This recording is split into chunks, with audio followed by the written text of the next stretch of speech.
कहानी की शुरुआत में हम एक बहुत ही खतरनाक एस्ट्रॉइड को देखते हैं जो धरती से टकराने वाला है। उससे बचने के लिए इंसानों ने न्यूक्लियर मिसाइल से उसके ऊपर हमला कर दिया। इन सारी मिसाइलों से ये एस्ट्रॉइड तो तबाह हो गया, लेकिन न्यूक्लियर रेडिएशन से भरे हुए उसके कण धरती पर आकर गिरे, जिससे सभी ठंडे खून वाले जीव जैसे चींटियां, मकड़ियां, सांप, छिपकली, इन सब के डीएनए में बदलाव आने लगे और इन सभी जीवों का आकार कई गुना बढ़ गया। 1 साल से चल रही इस लंबी लड़ाई में ज्यादातर बड़े जीव मारे गए। साथ ही इस युद्ध में मिलिट्री के साथ साथ गोलियां और बंदूकें भी खत्म हो गई। लगभग 95% इंसान खत्म हो गए और बचे हुए लोग जमीन के अंदर बने अंडरग्राउंड बंकर्स में रहने के लिए मजबूर थे। ये कहानी उन्हीं बचे हुए लोगों में से एक लड़के जोल की है। जोल की कहानी की शुरुआत हुई जब वो अपनी गर्लफ्रेंड एमी के साथ अपनी गाड़ी में कुछ निजी पल बिता रहा था, पर तभी अचानक आसमान से उस एस्ट्रॉइड के पार्टिकल्स उनके शहर की तरफ गिरने लगे, जिसके बाद एक बहुत बड़े कीड़े ने उनके शहर पर हमला कर दिया। ये देखकर वो दोनों अपने घर की तरफ भागे। वहाँ देखा कि सब लोग शहर छोड़कर जाने की तैयारी में हैं। तभी एमी और जोल को अलग होना पड़ा।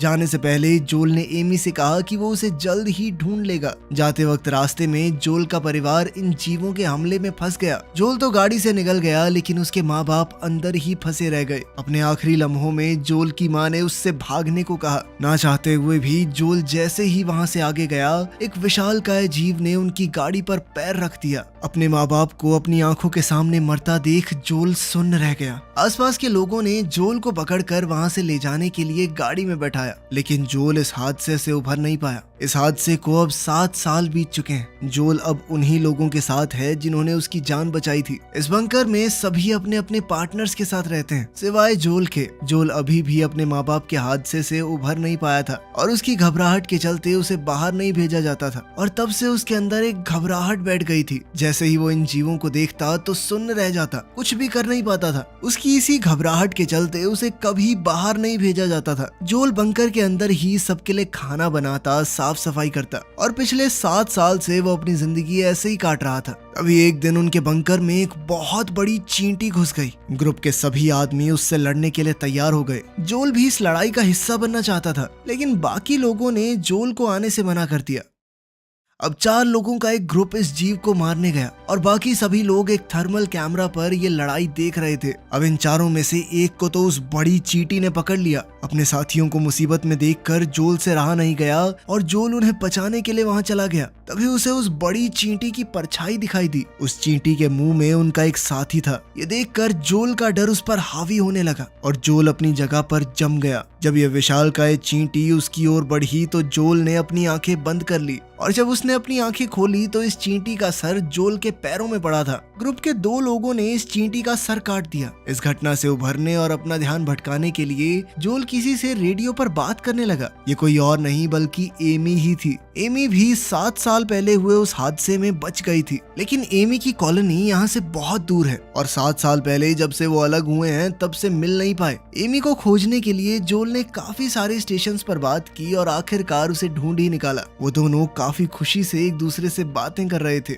लेकिन अचानक से रेडियो बंद हो गया। आज मौत का सामना करके जोल थोड़ा परेशान था और वो सारी जिंदगी बस बंकर में बैठकर अपनी मौत का इंतजार नहीं करना चाहता। जोल ने अपने साथियों से पूछा कि एमी की कॉलोनी यहाँ से कितनी दूर है। उन्होंने बताया कि एमी की कॉलोनी पश्चिम दिशा में 140 किलोमीटर दूर है। एक बीच के ऊपर बनी हुई है वो। जोल ने कहा कि मैं वहाँ जाना चाहता हूँ। उसके साथियों ने समझाया कि वहाँ पहुँचने के लिए कम से कम 7 दिन लगेंगे और कोई ट्रेन्ड इंसान हो ना, वो भी 3-4 दिन से ज्यादा जिंदा नहीं रह सकता ऊपर। तू तो 1 घंटे में मर जाएगा बेटा। लेकिन जोल ने मन बना लिया था, या तो वो एमी से मिलेगा या फिर कोशिश करते हुए अपनी जान दे देगा। जोल को कुछ हद तक ये भी लगता था कि वो इस बंकर में इन लोगों के साथ रहने के लायक नहीं है। वो सिर्फ यहाँ एक बोझ है, लेकिन असल में ऐसा है नहीं। जोल के दोस्त उससे बहुत प्यार करते थे। उन्होंने उसकी मदद के लिए एक मैप भी बनाया ताकि वो एमी के पास पहुंच सके। अब जोल इतने सालों बाद उस कॉलोनी से बाहर आया था। एमी की कॉलोनी पश्चिम दिशा में 140 किलोमीटर दूर है, लेकिन जोल को बिल्कुल भी हिसाब नहीं था कि आखिर पश्चिम दिशा है कौन सी। बिना देखे समझे जोल आगे बढ़ गया। कुछ ही दूर चलने पर जोल को किसी बड़े जीव की आवाज सुनाई दी। वो पास के एक घर में छुपने गया, लेकिन वहाँ के तालाब में पहले ही एक बड़ा सा मेंढक मौजूद था। इस जीव को देखते ही जोल फिर से जम गया। जैसे ही इस मेंढक ने अपनी जीभ से जोल पर हमला किया, तभी किसी ने जोल को धक्का देकर वहाँ से हटा दिया। ये कोई और नहीं बल्कि एक कुत्ता था। तभी उस मेंढक ने दोबारा हमला किया और अपनी जीभ से जोल की टांग पकड़ ली। तभी कुत्ते ने उस मेंढक की जीभ पर काट लिया, जिससे मेंढक की पकड़ छूट गई और जल्दी से जोल और वो कुत्ता वहाँ से भाग गए।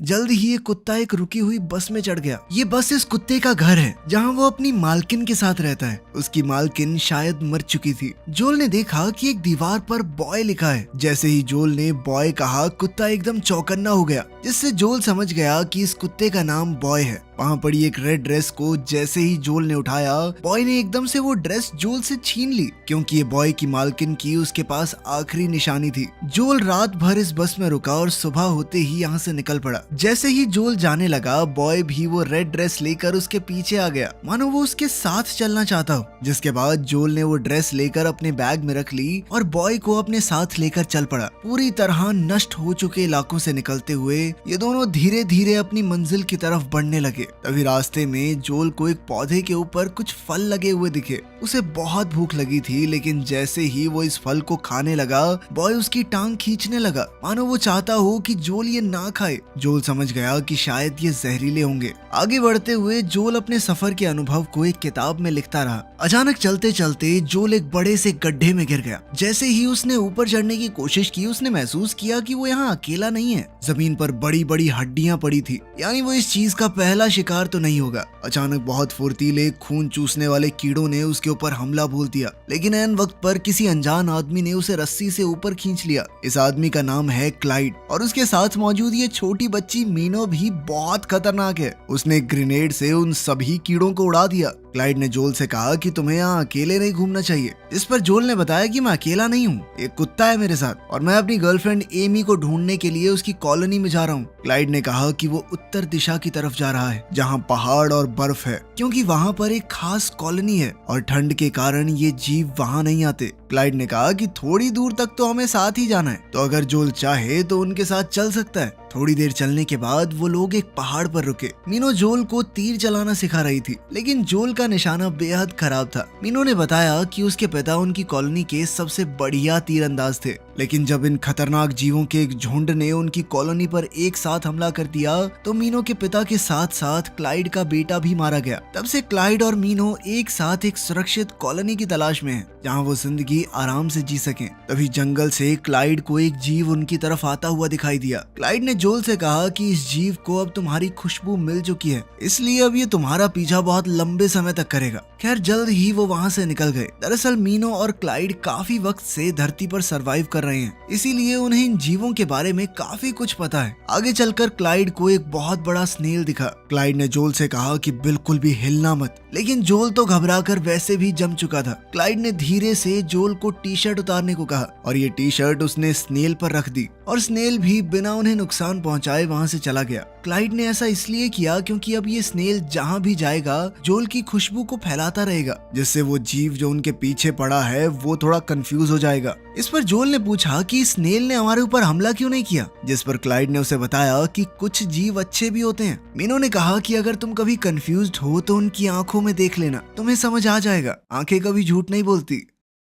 रात को वो लोग एक जगह रुके जहां उन्होंने खाना खाया, लेकिन जैसे ही वो आराम करने लगे क्लाइड ने उन्हें उठा दिया, क्योंकि उनके खाने की खुशबू से बाकी जीव यहां आ जाएंगे और अब यहां रुकना खतरे से खाली नहीं होगा। अगले दिन मीनो ने दोबारा से जोल को क्रॉसबो की ट्रेनिंग दी। मीनो ने कहा कि मन को बिल्कुल शांत करके तीर चलाओ और जोल जब भी ऐसा करता उसका हर एक तीर बिल्कुल निशाने पर लगता। मीनो ये देखकर बेहद खुश हो गई और जोल को गले लगा लिया। इस छोटी उम्र में अपने परिवार से दूर हो चुकी मीनो को अब जोल में अपना बड़ा भाई दिखने लगा था। खैर ऐसे ही कुछ दिन और बीत गए। क्लाइड और मीनो ने जोल को सभी जीवों से बचकर जिंदा रहना सिखाया। ऐसे पेड़ पौधों के बारे में बताया जिनसे जहरीले जानवरों के जहर का असर खत्म किया जा सकता है। सबके बारे में बताकर आखिर में उन्होंने धरती पर मौजूद सबसे खतरनाक जीव के बारे में बताया, जिसका नाम है सैंड गॉबलर। ये सैंड गॉबलर्स जमीन के अंदर चलते हुए किसी भी आवाज का बहुत सटीक तरीके से पीछा करते हैं, लेकिन इनमें भी सबसे खतरनाक होती है इनकी रानी, जो आकार में इनसे कई गुना बड़ी होती है और उसका एक पंख जमीन के ऊपर दिखाई देता है। अगर रानी को तुम्हारी जरा सी भी आवाज आ गई तो खेल खत्म। आज तक कोई भी सैंड गॉबलर रानी से भिड़कर जिंदा नहीं बचा। मीनो रोज जोल को क्रॉसबो की प्रैक्टिस करवाती रही और अब जोल दिन पर दिन बेहतर होता गया। अब 5 दिन बाद वो जगह आ ही गई जहाँ उनके रास्ते अलग होने वाले हैं। क्लाइड ने जोल से कहा कि तुम हमारे साथ ही चल पड़ो, तुम्हारा अकेले बच पाना थोड़ा मुश्किल है, साथ रहेंगे तो जिंदा रहने के चांस ज्यादा हैं। लेकिन जोल को बस एमी से मिलने की धुन सवार थी। उसके इस फैसले से मीनो बहुत दुखी थी। जोल ने उसे समझाया कि एमी मेरे लिए बहुत मायने रखती है। मीनो ने आखिरी बार जोल को गले से लगाया। वहीं क्लाइड ने जाते हुए जोल को एक ग्रेनेड दिया और कहा कि जब बहुत जरूरत पड़े तो ही इसका इस्तेमाल करना। इसकी पिन निकालने के बाद 5 तक गिनना और फिर फेंकना। याद रहे 5 तक गिनना है। अब दोनों खेमे अपने अपने रास्ते निकल पड़े। अब जोल और बॉय को 50 किलोमीटर की दूरी अकेले तय करनी है, लेकिन यह सफर बहुत मुश्किल होने वाला था। कुछ दूर चलने के बाद वो दोनों एक जगह पहुंचे जहां बॉय कुछ अजीब बर्ताव करने लगा और अब वो आगे नहीं जाना चाहता था। डर के मारे वो एक पेडल बोट के नीचे छुप गया। जोल बॉय को बाहर निकलने के लिए बोल ही रहा था कि तभी जोल के पैरों के नीचे से कई सारे पैर निकलते हैं। ये एक बहुत बड़ा सेंटीपीड था। जोल ने डरते हुए अपनी क्रॉसबो निकाली, लेकिन ये जीव जोल के बहुत पास आ गया। वो अपनी पूंछ से जोल को पकड़ने ही वाला था कि तभी बॉय के भौंकने से वो डर गया और अपनी पूंछ से जोल पर हमला करके उसे बहुत दूर फेंक दिया। अब इस जीव ने बॉय को मारने के लिए बोट को हर तरफ से घेर कर उसे पलट दिया। वहीं जोल की आंखों के सामने फिर से अपने माँ बाप को खोने का वो दृश्य चलने लगा। लेकिन इस बार जोल जमा नहीं। वो अपने डर पर काबू पाते हुए उठ खड़ा हुआ और क्रॉसबो से इस जीव की तरफ तीर चलाया। ये तीर इस जीव की गर्दन पर जा लगा, जिससे वो गुस्से में बौखला गया। अब बॉय को छोड़कर वो तेजी से सीधा जोल की तरफ आया, लेकिन ठीक वक्त पर जोल ने तीर चला दिया जो सीधा इस जीव के सर पर जा लगा। जोल के इस हमले से वो एक ही बार में ढेर हो गया। जोल डर से कांप रहा था। उसे यकीन नहीं हो रहा था कि उसने सच में इतने बड़े जीव को मार दिया। तभी जोल को बॉय दिखा और बॉय भागता हुआ जोल के पास आया। जोल अपने माँ बाप को चाहे ना बचा पाया हो, लेकिन आज उसने अपने डर पर काबू पाकर बॉय की जान तो बचा ली।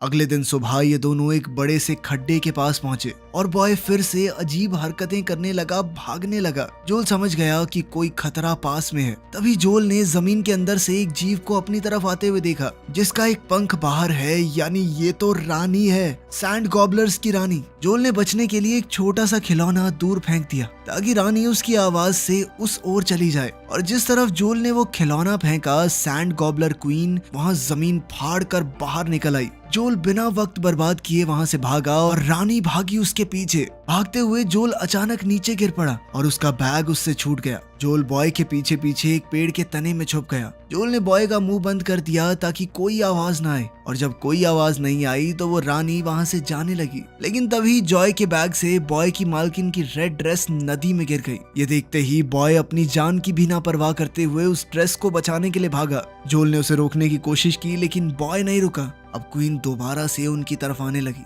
बॉय को बचाने के लिए जोल अपने बैग की तरफ भागा और वो ग्रेनेड निकाला। पिन निकाल कर जोल जैसे ही 5 तक गिनने लगा, ग्रेनेड उसके हाथ से फिसल गया। जैसे ही जोल ग्रेनेड उठाने लगा, क्वीन वहां आ गई और जोल पर अटैक कर दिया। लेकिन जोल ने वो ग्रेनेड जल्दी से हड़बड़ाकर क्वीन के मुंह में डाल दिया और खुद नदी में कूद गया। उसके इस हमले से क्वीन के चीथड़े उड़ गए। जोल खुशी से पागल हो गया, लेकिन वो बॉय से बहुत नाराज था। जैसे ही जोल पानी से बाहर निकला, उसने देखा कि लीच जैसे कुछ जीव उसके पूरे शरीर पर चिपक चुके हैं। घबराकर जोल इन लीचेस को एक एक करके अपने शरीर से निकालने लगा। साथ ही वो इस पूरी घटना के लिए बॉय को जिम्मेदार मानता है। जोल बॉय को डांट रहा था कि इस घटिया सी ड्रेस की वजह से हम दोनों की जान चली जाती। बॉय इस बात पर नाराज हो गया और जोल को अकेला छोड़कर चला गया। जल्द ही जोल लीचेस के जहर से लड़खड़ाने लगा। जहर की वजह से उसे भ्रम होने लगी, चीजें दिखने लगी। इस मदहोशी की हालत में वो थोड़ी दूर जाकर बेहोश हो गया। तभी उसे वो पौधा दिखा जो जहर को काट सकता है। जोल ने जल्दी से वो पौधा खा लिया और नशे की हालत में आगे बढ़ने लगा, लेकिन उसके अंदर ज्यादा चलने की हिम्मत नहीं थी।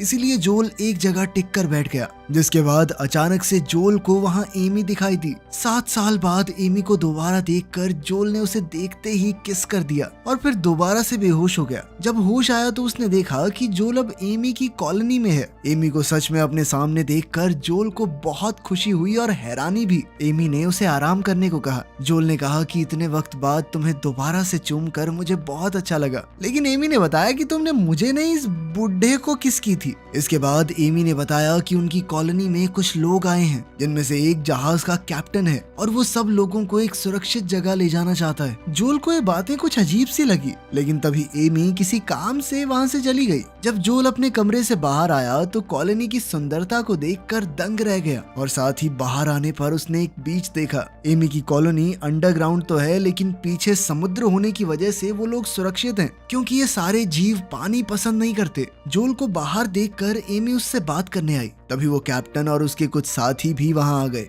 एमी ने कैप्टन से जोल का परिचय करवाया और बताया कि ये 7 दिन का सफर तय करके यहाँ पहुंचा है। कैप्टन इस बात से काफी इम्प्रेस हुआ और उसने बताया कि पहले वो आर्मी में था और अब बचे हुए लोगों को अपनी शिप से एक बेस पर ले जाता है, जहाँ वो इन खतरनाक जीवों से दूर आराम से जिंदगी काट सकते हैं। जब जोल और एमी को अकेले बात करने का वक्त मिला तो जोल ने एमी से पूछा कि मैं इतनी दूर सिर्फ तुमसे मिलने आया हूँ, लेकिन तुम मुझे देखकर उतनी खुश क्यों नहीं लग रही। एमी ने बताया कि इन सालों में काफी कुछ बदल चुका है। उसने अपने माँ बाप को खो दिया और पिछले साल उस शख्स को भी जिससे वो बेहद प्यार करती थी। ये सुनकर जोल की दुनिया ही हिल गई। अब जोल को एहसास हुआ कि यहाँ आने से पहले उसे एमी से पूछना तो चाहिए था कि तुम मुझसे मिलना भी चाहती हो या नहीं, लेकिन एमी ने कहा कि ये उसकी गलती है। उसे रेडियो पर जोल को पहले ही बता देना चाहिए था सब कुछ, लेकिन एमी ने कहा कि मैं फिर भी खुश हूँ कि तुम यहाँ आए हो। अब हम कैप्टन के साथ जाकर हमेशा के लिए इन जीवों से छुटकारा पालेंगे और हम दोस्त तो रह ही सकते हैं। बंदा 140 किलोमीटर डायनासोर जैसे कीड़ों से लड़ते हुए जान हथेली पे रख के आया इसके लिए, और ये फ्रेंड जोन कर रही है। कैसी लुच्ची औरत है भाई ये। दोस्त तो रह ही सकते, दोस्त तो उसके वहाँ भी थे।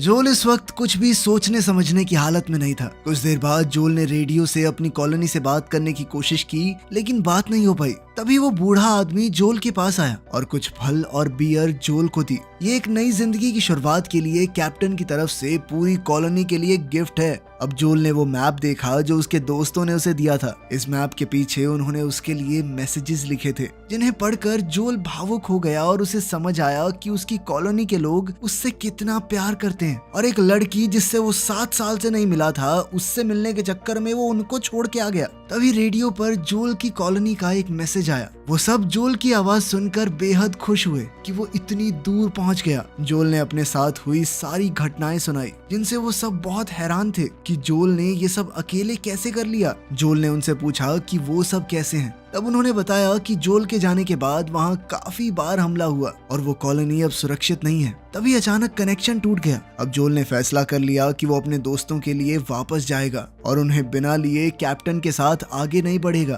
तभी अचानक जोल की नजर उन फ्रूट्स पर पड़ी जो उसे दिए गए थे। उन्हें देखकर जोल को कुछ याद आने लगा। जोल ने अपनी किताब खोलकर देखा कि ये तो वही फ्रूट हैं जिसे खाने के लिए बॉय ने मना किया था उसे। ये देखते ही जोल एमी के पास भागा, लेकिन बाहर सभी इन फ्रूट्स के नशे में झूम रहे थे। जोल ने एमी को समझाने की कोशिश की, लेकिन एक एक करके सभी लोग बेहोश होने लगे। तभी डायना ने पीछे से जोल पर हमला कर दिया। जब जोल होश में आया तो उसने देखा कि कॉलोनी के सभी लोग बंधे हुए थे। दरअसल इस कैप्टन का यही काम है, वो अलग अलग कॉलोनीज में जाकर वहाँ के लोगों का खाने पीने का सामान चुराते हैं। कैप्टन ने कहा कि जहाज को चलाने के लिए फ्यूल कहाँ से लाएं, इसलिए उन लोगों ने एक बहुत बड़े केकड़े को पकड़ रखा था जो उनके जहाज को खींचता है, और बदले में ये लोग जिन कॉलोनीज को लूटते हैं उनके लोगों को केकड़े का खाना बना देते हैं। जैसे ही कैप्टन ने रिमोट का बटन दबाया, एक काला साया समुद्र से उनकी ओर बढ़ने लगा। सभी लोग वहाँ से भागने की कोशिश करने लगे। तभी एमी ने पूरी ताकत से अपने हाथ खोलने की कोशिश की और वो कामयाब भी हो गई। इसी के साथ उसने जोल को भी छुड़ा लिया। एमी ने कहा कि मैं इन 3 लोगों से निपटती हूँ, तुम इस केकड़े को संभालो। अब एमी गेट का टुकड़ा लेकर उनमें से एक आदमी की तरफ गोलियों से बचते हुए भागी और उस पर हमला कर दिया, जिसके बाद वो दोनों ही बेहोश हो गए।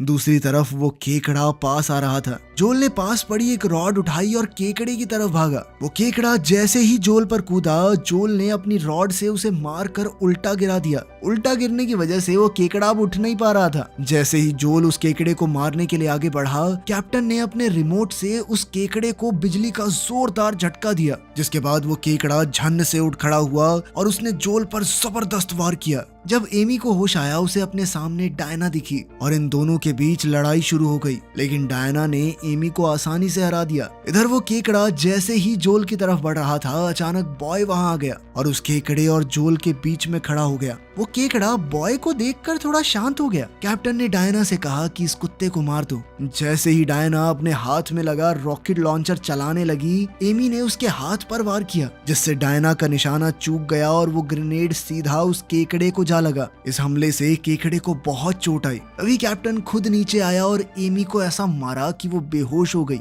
उधर ग्रेनेड लगने से वो केकड़ा बहुत गुस्से में आ गया था और वो कैप्टन को ही मारने उसकी तरफ बढ़ने लगा, लेकिन कैप्टन ने फिर से उसे शॉक दे दिया और वो केकड़ा फिर से जोल की तरफ मुड़ गया। उधर जोल ने बॉय को एमी के पास जाने को कहा उसकी सुरक्षा के लिए। बॉय ने किसी तरह एमी को जगाने की कोशिश की। मौका देखते ही वो तीनों चोर वहां से निकल लिए और ये जीव अब जोल के ऊपर एक के बाद एक हमला कर रहा था। तभी एमी को होश आया और उसने अपने सामने पड़ी ग्रेनेड गन उठा ली। अब इस जीव ने जोल को उसकी टांग से पकड़ लिया। जोल ने एमी से वो गन मांगी। जल्दी से एमी ने उसे बंदूक दी और जोल ट्रिगर दबाने ही वाला था, पर तभी उसने केकड़े की आंखों में देखा। जोल को अचानक मीनों की बात याद आई कि किसी भी जीव की आंखों में देखकर बताया जा सकता है कि वो बुरा है या नहीं। इस जीव की आंखों में जोल को सिर्फ दर्द दिखाई दिया, जो उस चेन से हो रहा था, जिसकी मदद से उसे बार बार शॉक दिया जा रहा है। जोल ने चेन की तरफ निशाना लगाया और केकड़े को आजाद कर दिया, जिसके बाद केकड़े ने जोल के ऊपर बिल्कुल हमला नहीं किया।